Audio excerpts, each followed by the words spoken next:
నిన్న నాగర్ కర్నూలు జిల్లా కొమెర గ్రామంలో జరిగినటువంటి దుర్మార్గం ఏదైతే ఉందో 8 మంది రెడ్లు ఒక రజక బిడ్డను 2 నెలల వయస్సున్న పసికందును ఆమె మరణానికి కారణమైనటువంటి రెడ్లు ఎవరైతే ఉన్నారో వాళ్ళు చేసిన దుర్మార్గం అంతా ఇంత కాదు.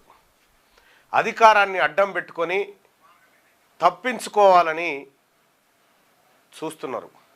నాగర్ కర్నూలు ఎమ్మెల్యేకు బంధువుగా ఉన్నటువంటి ఆ గ్రామ సర్పంచ్ రెడ్డి శ్రీనివాస్ రెడ్డి, మధుసూదన్ రెడ్డి, ఇట్లా మొత్తం 8 మంది రెడ్ల గుంపు ముఠ ఒక రజకుడి పైన దాడి చేసి వాళ్ళ బిడ్డ చావుకు కారణమైన 2 ఏళ్ల పసిపాప, ఆ పసిపాపకు ఇంకా ఈ లోకమే తెలియదు, 2 నెలలు మాత్రమే ఉంది అమ్మాయి. ఆ అమ్మాయిని చనిపోవడానికి కారణమైనారు వీళ్ళు. సో ఇదే ఘటన పైన నిన్న మనం నాగర్ కర్నూలుకు వెళ్ళడం జరిగింది. నాగర్ కర్నూలుకు వెళ్ళినటువంటి సందర్భంలో చాలా అధికార దుర్వినియోగం ఎట్లా జరిగిందో స్పష్టంగా అర్థమవుతా ఉంది. విషయం ఏం జరిగిందంటే ఆ కుమ్మెర మల్లన్న జాతరలో జరిగినటువంటి ఘటన ఏదైతే ఉందో ఫస్ట్ స్టార్ట్ ఎక్కడైంది, ఎక్కడి నుంచి ఏం జరిగింది అనేది ఒక్కసారి మీకు వివరించేటువంటి ప్రయత్నం చేస్తా. అబుజ్జిని కూడా వివరించేటువంటి ప్రయత్నం చేస్తా. 18 తారీఖు 18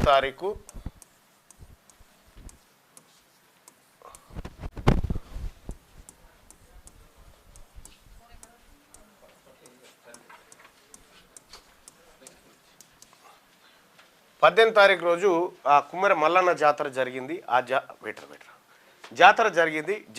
కూర్చోరు తల్లి. జాతర జరిగినటువంటి సందర్భంలో ఈ రజకుడి కుటుంబం, ఇతడు రజకుడు, ఒక భర్తనేమో రజక సామాజిక వర్గం, భార్యనేమో ఎస్సీ సామాజిక వర్గం. వీళ్ళకి 2 నెలల పాప ఉంది. 2 నెలల పాప ఉంది. వీళ్ళందరూ కలిసి దైవ దర్శనానికని ఆ ఊరి జాతర మల్లన్న జాతరకు పోయినారు. పోయినటువంటి సందర్భంలో అక్కడ దైవాన్ని దర్శించుకోవాలంటే 100 రూపాయల టికెట్ కట్టాలి మీరు అని చెప్పి, 100 రూపాయలు కట్టాలని చెప్పి వాళ్ళు చెప్పారు. ఎవరు? అక్కడ ఉన్నటువంటి జాతర నిర్వాహకులు శ్రీనివాసరెడ్డి చెప్పిండు, అయ్యా ఈ గుడికి సున్నాలు వేసేది మేము, ఈ గుడిని అందంగా తీర్చిదిద్దేది మేము కూడా ఎట్లా కట్టాలి సార్? మేము సున్నాలు వేస్తాను పనికొస్తాం, కానీ దేవుణ్ణి దర్శనం చేసుకోవడానికి మేము డబ్బులు కట్టాలా అని చెప్పి వీళ్ళు చెప్పినటువంటి నేపథ్యం మనం ఇక్కడ చూస్తూ ఉన్నాం. అయితే మీరు కట్టాల్సిందే, లేకపోతే మిమ్మల్ని లోపలికి రాని అని చెప్పి ఆ రెడ్డి సామాజిక వర్గంలో ఉన్నటువంటి శ్రీనివాసరెడ్డి క్లియర్గా వాళ్ళని దూషించడం జరిగింది. దూషించడం అంటే ఎట్లా దూషించుడు? వీళ్ళని కులాల పేరుతో పెట్టి ఆ మహిళని వక్షోజాలు పోయాలని చెప్పిండు. చెప్తే ఈ అబ్బాయి ఏం చేసిండు, మా జాతులను ఇట్లా అంటా ఉన్నారు కదా, మరి మిమ్మల్ని మేమంటే మీకేమైనా తల ఉంటుందా అని చెప్పి వాట్సాప్ గ్రూప్లో పెట్టిండు. వాట్సాప్ గ్రూప్లో పెడితే ఈ శ్రీనివాసరెడ్డి అనేటోడు ఏం చేసిండు, మిగతా రెడ్డిలందరికీ ఇన్ఫార్మ్ చేసి గుడికాడికి పిలిపించుకొని ఈ రజక బిడ్డ ఎవరైతే ఉన్నారో అతని పైన విచక్షణ రహితంగా దాడులు చేసిండు. చంపేద్దామని ఓ రకంగా 9-10 మంది కలిసి ఒక రూమ్లో వేసి విచక్షణ రహితంగా దాడులు చేస్తే ఆ విజువల్ అంతా మీరు చూసిరు. ఆ రూమ్లో కొడుతున్నటువంటి దెబ్బలు. నా భర్తని కొట్టొద్దయ్యా అని చెప్పి ఈమె భార్య వేడుకుంది, నా భర్తను కొట్టొద్దని చెప్పి వాళ్ళ కాళ్ళ మీద పడ్డది. ఈ 8-10 మంది రెడ్లు ఏం చేసిరు, వీళ్ళని బూతులు తిడుతూ, అయితే ఈ పసిపాప ఈ పిల్లగాని తల్లి దగ్గర ఉంది, ఒళ్ళో ఉంటే నా కొట్టకండి అయ్యా, ఈ చిన్నపిల్ల ముఖం చూడండి అని చెప్పారంటే ఈ శ్రీనివాసరెడ్డి అంటోడు ఈ చిన్నపిల్లని కాలుతుందంటే గోడకు తగిలి చనిపోయింది. ఇది జరిగినటువంటి ఘటన. అయితే దీనిపైన వీళ్ళు రజక కుటుంబం ఏం చేసిరు అంటే వెంటనే చనిపోలేదు, ఆసుపత్రిలో చికిత్స పొందుతూ 2 రోజుల తర్వాత చనిపోయింది. అయితే ఈ రజక కుటుంబం ఏం చేసింది, వెంటనే నాగర్ కర్నూలు పోలీస్ స్టేషన్కి పోయింది. నాగర్ కర్నూలు పోలీస్ స్టేషన్కి పోతే నాగర్ కర్నూలులో ఎస్ఐగా విధులు నిర్వహిస్తున్నటువంటి గోవర్ధన్ ఆయన ఏం చేసిండు, వీళ్ళని లోపలికి రానియకుండా మీరు వెయిట్ చేయండి అని చెప్పి వెయిట్ చేయించి వెంటనే ఆ ఎస్ఐ ఏం చేసిండు, శ్రీనివాసరెడ్డికి ఫోన్ చేసిండు. శ్రీనివాసరెడ్డి ఆ తర్వాత ఆ ఊరు సర్పంచ్కి ఫోన్ చేసి వాళ్ళు మీ మీద కంప్లైంట్ ఇవ్వడానికి వచ్చిర్రు, మీరు త్వరగా రండి, మీరు వస్తే ఫస్ట్ కంప్లైంట్ మీదే తీసుకుంటా అని చెప్పి ఆ ఎస్ఐ చెప్పడం జరిగింది. ఎస్ఐ ఎట్లా చెప్పిండు? సిఐ అశోక్ రెడ్డి ఆదేశాల మేరకు చెప్పిండు. సిఐ అశోక్ రెడ్డి ఆదేశాల మేరకు చెప్తే అప్పుడు రెడ్లందరూ వచ్చి వీళ్ళ మీద కంప్లైంట్ చేసిరు. వాస్తవానికి వీళ్ళని కొట్టే టైంలో ఈ రజక కుటుంబమే 100 కాల్ చేస్తే పోలీసు వాళ్ళు ఆలస్యంగా వచ్చి చూసి చూడనట్టు వదిలేసిన తర్వాత జరిగిన ఘటన ఇది. బాధితులేమో వీళ్ళే వచ్చి ఉల్టా కేసు పెడితే ఆ సిఐ అశోక్ రెడ్డి అనేటోడు ఏం చేసిండు? వీళ్ళ మీద వెంటనే ఎఫ్ఐఆర్ కట్టేసిండు. వీళ్ళ మీద వెంటనే ఎఫ్ఐఆర్ ఇచ్చేసిండు. వీళ్ళని లోపలికి రానిస్తున్నాడు. వీళ్ళ ఎఫ్ఐఆర్ పూర్తయినాక అప్పుడు వీళ్ళని పిలిపించుకొని వీళ్ళ కంప్లైంట్ తీసుకుండు. వీళ్ళ కంప్లైంట్ తీసుకొని ఏం చేసిండు? ఈ కంప్లైంట్ వాళ్ళ మీద మనము ఏది కేసు పెట్టాలా వద్దా అనేది కోర్టుకు రిఫర్ చేస్తున్నామని నాగర్ కర్నూలు కోర్టుకు పంపించారు. డేట్ లేని కాగితం మీద నాగర్ కర్నూలు కోర్టుకు పంపించారు. సార్ వీళ్ళు ఇట్లా కంప్లైంట్ ఇచ్చారు, దీని మీద ఎఫ్ఐఆర్ నమోదు చేయన్నా వద్దా అని కోర్టు అనుమతి కట్టారు. వీళ్ళకేమో ఏ అనుమతి లేదుగా, వెంటనే ఎఫ్ఐఆర్ కట్టారు. అయితే ఇది జరిగినటువంటి సందర్భంలో ఆ పాప చనిపోయింది. పాప చనిపోతే కొన్ని దళిత సంఘాలు వాళ్ళు పోయి ఆందోళన చేసిన తర్వాత ఎఫ్ఐఆర్ నమోదు చేస్తలేరు, ఈ దొంగలు అరెస్ట్ చేస్తలేరు. నేను ఆ రోజు నైటే నేను ఆ ఎస్ఐకి ఫోన్ చేసి చెప్పిన, నేను వస్తున్నా, నేను వచ్చే వరకల్లా ఎఫ్ఐఆర్ నమోదు కావాలి, లేదు అని అంటే తన్నడానికి కూడా సిద్ధంగా ఉన్నామని చెప్పిన. మేము పోగానే ఆ అశోక్ రెడ్డి ఆయనకు మోషన్స్ అయినాయట, సిఐకి లీవ్ పెట్టి వెళ్ళిపోయిన సందర్భంలో నేరుగా డిఎస్పీ దగ్గర పోయినా. డిఎస్పీ దగ్గరికి నేను, నాతో పాటు జాజల శ్రీనివాస్ గారు, ఆ తర్వాత బీసీ సంఘాలు, బీఎస్పీ, అలాగే చాలామంది పార్టీల నాయకులు, సిపిఎం కానీ సిపిఐ కానీ ఆ తర్వాత భారతీయ జనతా పార్టీ నాయకులు కానీ అందరం పోయినాం. ఆ టీఆర్ఎస్ పార్టీ నాయకులు కూడా మరి జనార్దన్ రెడ్డి ఎక్స్ఎమ్మెల్యే కూడా వచ్చిండ. కూర్చున్న సందర్భంలో నేను కొన్ని క్వశ్చన్స్ అడిగిన. ఎవరిని? డిఎస్పీ గారిని. ఏమడిగినంటే, అయ్యా వీళ్ళు ఇచ్చిన కంప్లైంట్లు ఏవి అని అడిగిన. ఇద్దరిపైన ఎఫ్ఐఆర్ చేసినామండి, మొదట వచ్చినదాన్ని అని చెప్పాను అన్నాడు. సో ఆ ఎఫ్ఐఆర్ కాపీలు ఇవ్వని అన్నా. ఎఫ్ఐఆర్ కాపీలు ఇవ్వమంటే అప్పుడు డిఎస్పీ గారు తేవాలనా వద్దా అని మొత్తానికి 2 కాగితాలు తెచ్చిండు. ఒకటేమో వీళ్ళు ఇచ్చిన కంప్లైంట్ పైన వీళ్ళపైన ఎఫ్ఐఆర్ చేసింది, రెండోదేమో వీళ్ళు ఇచ్చిన కంప్లైంట్ను కోర్టుకు పంపింది. నేను అడిగిన, వీళ్ళ కంప్లైంట్ ఏమో వెంటనే ఎఫ్ఐఆర్ చేసినావు, వీళ్ళదెందుకు కోర్టుకు పంపినావు, మరి వీళ్ళదెందుకు కోర్టుకు పంపలేదని అడిగిన. సప్పుడు లేదు. ఇక చచ్చిపోయిన వాళ్ళదేమో కేసు లేదు, కేసు. ఒక పాప చనిపోయింది. ఎఫ్ఐఆర్ అంటే ఫస్ట్ ఇన్ఫర్మేషన్ రిపోర్ట్, ప్రాథమిక సమాచారం పైన రిపోర్ట్ తయారు చేయడం. ఈ ప్రాథమిక సమాచారం ఏంది? పాప చనిపోయింది. పాప చనిపోయినప్పుడు పెట్టాల్సింది బిఎంఎస్ సెక్షన్ 103 మర్డర్ కేసు నమోదు చేయాలి. కానీ మేమందరం ఒత్తిడి తేవడంతో ఆ 8 మంది పైన ఎఫ్ఐఆర్ చేసిరు. మళ్ళీ కొత్తగా పాప చనిపోయినటువంటి ఘటనలో SC/ST యాక్ట్ దాంట్లో మెన్షన్ చేసిరు. కానీ మర్డర్ కేసు మాత్రం పెట్టలేదు. ఎందుకు పెట్టలేదని అడిగితే, సార్ FSL రిపోర్ట్ వచ్చినాక చూసి పెడదామని. ఇప్పుడు అదే పోలీస్ స్టేషన్లో సిఐ అశోక్ రెడ్డి అంటోని నేను దన్నిన్ననుకో, వాడు గోడకి ఇరుసుకపడి సచ్చిండు అనుకో, విజువల్స్ కూడా ఉన్నాయి, సచ్చిండు అనుకో, FSL రిపోర్ట్ వచ్చేదాకా ఆగుతారా? FSL రిపోర్ట్ రాని, పోస్ట్ మార్టం నివేదిక FSL రిపోర్ట్ రాని అప్పుడు చూద్దాం ఎఫ్ఐఆర్ చేస్తారని అన్నారు కదా. కాబట్టి నేనేం చేసిన, దీంట్లో మీరు మర్డర్ కేసు సెక్షన్ 103ని పెట్టండి అని చెప్పిన. సార్ ఖచ్చితంగా పెడతామని ఆ డిఎస్పీ బీసీ ఆయన హామీ ఇచ్చిండు. మీరు మాకు 2 రోజులు సమయం అంటే 2 రోజులు కాదు 2 గంటలు కూడా సమయం ఇవ్వమని చెప్పి మేము వచ్చి రోడ్డు మీద కూర్చున్నాం. రోడ్డు మీద కూర్చొని 15 నిమిషాల్లో మాకు సమాధానం చెప్పాలని డిమాండ్ చేస్తే పోలీసుల నుంచి ఉలుకు పలుకులేదు. చక్కగా మేమంతా నాగర్ కర్నూలు నుంచి నడుచుకుంటా నాగర్ కర్నూలు దాటిన తర్వాత వాహనాలలో ఆ ఊరికి పోయినాం. ఊరికి పోయి పాప సమాధి, ఒకసారి మీరు విజువల్ చూడొచ్చు, పాప సమాధి దగ్గర పోయి నివాళులు అర్పించినాం. చిన్న పాప, ఆ పాప దగ్గర పోయి చూసి వచ్చినాం.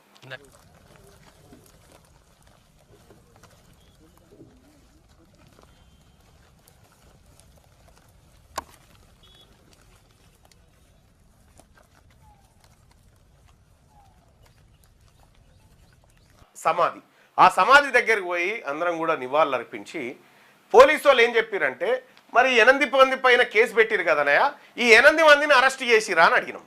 అంటే అదుపులోకి తీసుకున్నారంటే లేదు మేము నలుగురిని తీసుకున్నాము అని చెప్పిండు. మరి మిగతా నలుగురు ఎటుపోయారు అంటే వాళ్ళు పరారీలో ఉన్నారు అని చెప్పిండు.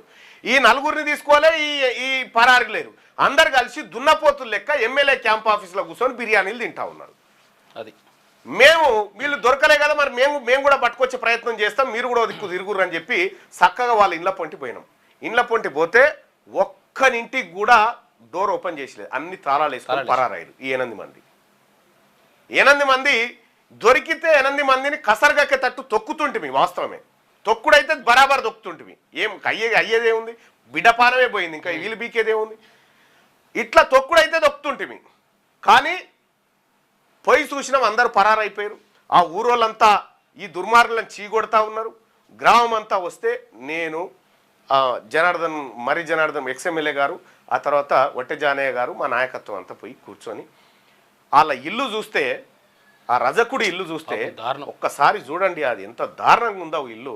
ఒకసారి రజకుడి ఇల్లు రేకులతో వేసినటువంటి చిన్న గుడిసె. ఆ గుడిసెలో బతుకుతున్నటువంటి రజకుడికి ఇంద్రం మిల్లు వస్తే ఆ ఇంద్రం మిల్లు కూడా పూర్తి కాకుండా ఈ సర్పంచ్ రెడ్డి అడ్డుకున్నాడంట. ఈ రకంగా మోసం చేస్తున్నారు అని చెప్పి అప్పటికప్పుడే ఆ గ్రామంలో నడిబొడ్డున సభ పెట్టి, ఆ సభలో తెలంగాణ రాజ్యాధికార పార్టీ నుంచి 2 లక్షల రూపాయల ఆర్థిక సహాయాన్ని ఆ కుటుంబానికి అందించడం జరిగింది. మరి జనార్దన్ రెడ్డి గారు నేను కూడా బాధ్యత తీసుకుంటున్నా ఆ ఇల్లు పూర్తి కావడానికి అని చెప్పి ఆయన చెప్పడం జరిగింది. ఇక్కడ మరి గింత ఎఫ్ఐఆర్లో ఏం నమోదు చేసిరు వీళ్ళు ఇచ్చిన కంప్లైంట్ మీద? ఈ 3 ఆడోళ్ళు కలిసి, వీళ్ళ అత్త, ఈ రజకుడి అత్త, రజకుడి అమ్మ, చెల్లె, భార్య, 3 ఆడోళ్ళు కలిసి 8 మంది రెడ్లను తన్నిరట. 8 మంది రెడ్లను తన్ని వాళ్ళ ముఖాల మీద మూత్రం పోసిరు అనుకో రాదురిగా ఒక రకంగా చెప్పాలంటే. మరి ఈ 8 మంది రెడ్లు ఎవరైతే ఆడోళ్ళతో చెప్పు దెబ్బలు తిన్నారో వీళ్ళు ఏ దవాఖానలు ఉన్నారని అడిగిన. పారిపోకూడదు కదా, దెబ్బలు తాకినోడు దవాఖానలు ఉండాలి, పారెట్లా పోతాడు? ఏ దవాఖానలు ఉన్నారని అడిగితే ఎవడు సప్పుడు చేయడిగా. అంటే పోలీసు వ్యవస్థని కాంగ్రెస్ పార్టీ అడ్డం పెట్టుకొని ఒక బీసీ కులానికి చెందినటువంటి రజక కులానికి చెందినటువంటి మా జాతి బిడ్డలను దారుణాతి దారుణంగా హింసించి చంపేసినటువంటి ఘటన. అందుకోసమే ఇక్కడ మేము క్లియర్గా ఆ ఊర్లోనే హెచ్చరిక చేసిన, ఎవడైనా ఈ రాష్ట్రంలో ఎవడైనా మా బీసీల మీద దౌర్జన్యం చేసినా, బీసీల తెరువు వచ్చినా పండబెట్టి తొక్కుతామని వార్నింగే ఇచ్చొచ్చిన. మాకేం పోలీస్ వ్యవస్థ మీద ఈ ఘటన చూసిన తర్వాత పోలీస్ వ్యవస్థ మీద ఎవరికైనా నమ్మకం ఉంటే ఇక అది ఉత్తదే. పోలీస్ వ్యవస్థ మీద నమ్మకం ఉంటే అది ఉత్తదే అవుతుంది. ఇగో 2 నెలల పసిబిడ్డ, 2 నెలల పసిబిడ్డను ఒళ్ళో పెట్టుకొని ఏడుస్తున్నటువంటి ఫోటో మనం చూడొచ్చు. ఇగో ఇది ఇల్లు, ఇదే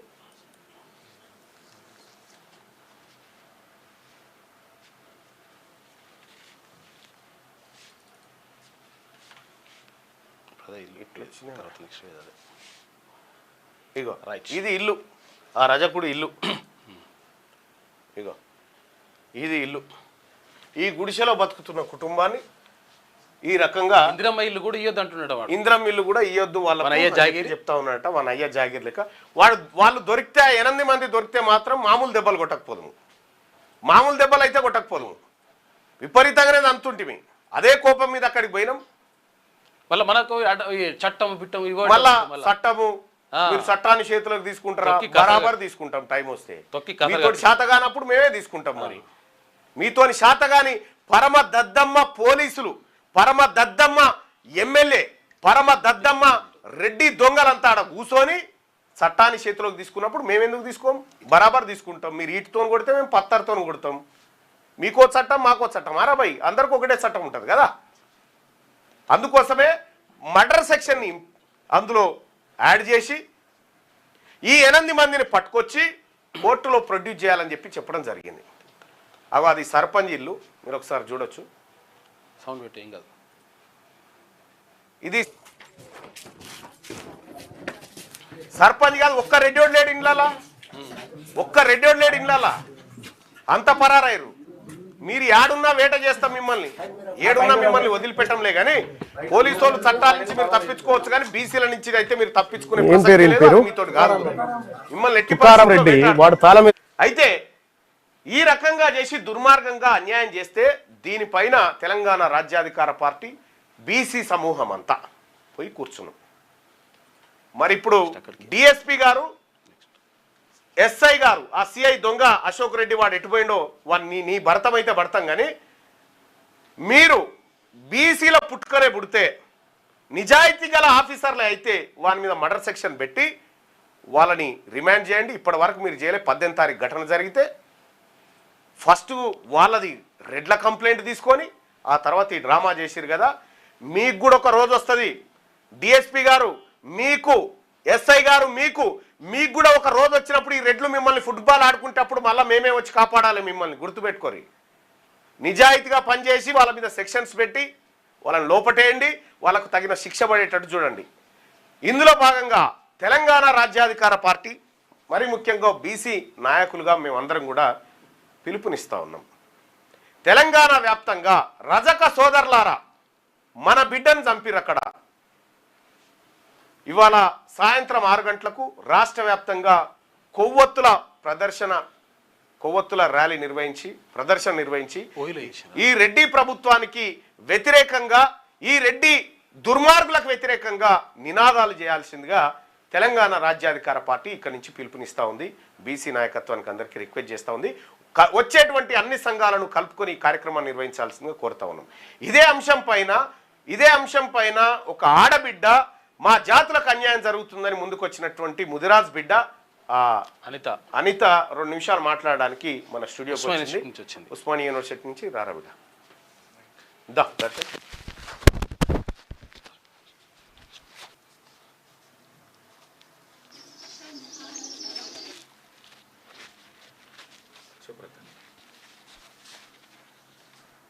నమస్తే, నా పేరు అనిత ముదిరాజ్. నేను ఉస్మానియా యూనివర్సిటీ విద్యార్థిని. ఈ రాష్ట్రంలో జరుగుతున్నటువంటి దాడులను చూస్తుంటే చాలా ఏడుపు వస్తుంది, దుఃఖం వస్తుంది. అసలు నేను ఒక్కటే అడగదలుచుకున్నా అన్న, మీ ప్రభుత్వాన్ని నేను ఒక్కటే అడగదలుచుకున్నా అన్న, ఒక బీసీ బిడ్డగా. అన్న, ఈ రాష్ట్రంలో మనం అగ్రవర్ణాల పైన దాడి జరుగుతుంటే చూస్తున్నామా అన్న? చూస్తలేము. ఓన్లీ దళితుల పైన, బీసీల పైననే ఈ రాష్ట్ర ముఖ్యమంత్రి అధికారం చెలాయిస్తుండు. దాడులు జరుగుతుంటే కూడా ఎందుకు జరుగుతున్నాయి వీళ్ళ పైన అని ఒక్క ప్రశ్నిస్తలేడు. మనతో చర్చలు జరపడికే వస్తలేడు. ఏం చేయనీకున్నా ఈ రాష్ట్రంలో ముఖ్యమంత్రి అని మేము అడుగుతున్నాం. మేము మా ఓట్లతో నువ్వు గెలవలేదా రేవంత్ రెడ్డి అని కూడా మేము అడుగుతున్నాం. మా ఓట్లతోనే అధికారంలోకి వస్తావు. ఈ రోజు మా చిన్న బిడ్డ, 2 నెలల బిడ్డ చనిపోతే కూడా నువ్వు మాట్లాడవా దీనిపైన అని మేము అడుగుతున్నాం.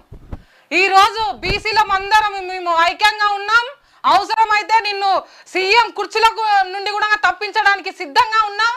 నువ్వు ఇమ్మీడియట్ గా వచ్చి ఈ బిడ్డకు న్యాయం చేయాలి. అక్కడ ఏ అయితే సర్పంచ్ ఉందో ఆయన నా సీటు కూడా ఖాళీ చేయాలని నేను కోరుతున్నా.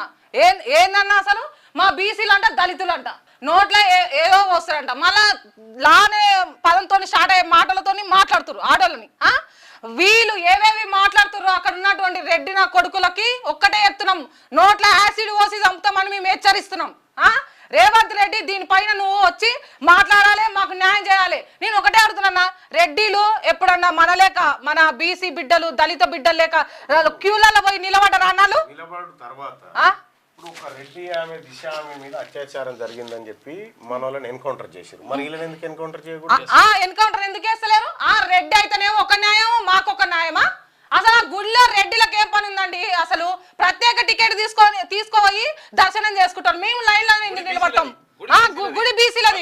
చందాలు మాతో నడుస్తుంది గుడి. చందాలు మా చందాలతో నడుస్తున్నాయి గుడి. మీకేం అధికారం గుళ్ళు ఉండాల్సిన అవసరమే ఉంది? తర్వాత ఇక్కడ దళితుల మీద దాడులు జరుగుతున్నాయి, బీసీల మీద దాడులు జరుగుతున్నాయి. దీనిపైన ఎందుకు మాట్లాడతలేవు రేవంత్ రెడ్డి అని అడుగుతున్నాం. మా మల్లన్న ద్వారా మేము చెప్తున్నాము, మా మల్లన్న ఒక ప్రజాక్షేత్రంలో ఉండు, దీనిపైన ప్రశ్నించాలి. మా మల్లన్న కూడా అలా పెద్ద సార్తో ఏం మాట్లాడతాడో మేము కూడా చూస్తాం. సో దీనిపైన మాకు న్యాయం కావాలని కోరుకుంటున్నాం. పెద్ద జీతగాడు పెద్ద సార్ ఎందుకైతాడు? కానీ ఒకటి ఇట్లాంటి స్పందన రావాల్సినటువంటి అవసరం ఉంది మహిళల్లో కూడా. ఎందుకంటే ఇప్పుడిప్పుడే బీసీ మహిళలు కూడా రోడ్డుపైకి వస్తూ ఉన్నారు. ఇన్ని రోజులు ఇంట్లో ఉండి పనులు చేసుకుంటూ బతుకునేటువంటి బీసీ మహిళలు కూడా ఇవాళ మాకు జరుగుతున్నటువంటి అన్యాయాలపైన గలమెత్తుతున్నటువంటి సందర్భంలో ఈ తల్లికి మేము ధన్యవాదాలు తెలియజేస్తూ ఉన్నాం. ఈ పోరాటంలో ఈ ఆడబిడ్డను కూడా భాగస్వామ్యం చేసి ఈ బీసీ ఉద్యమంలో మరింత ముందుకు తీసుకుపోతామని తెలంగాణ రాజ్యాధికార పార్టీ నుంచి మేము రిక్వెస్ట్ చేస్తూ ఉన్నాం.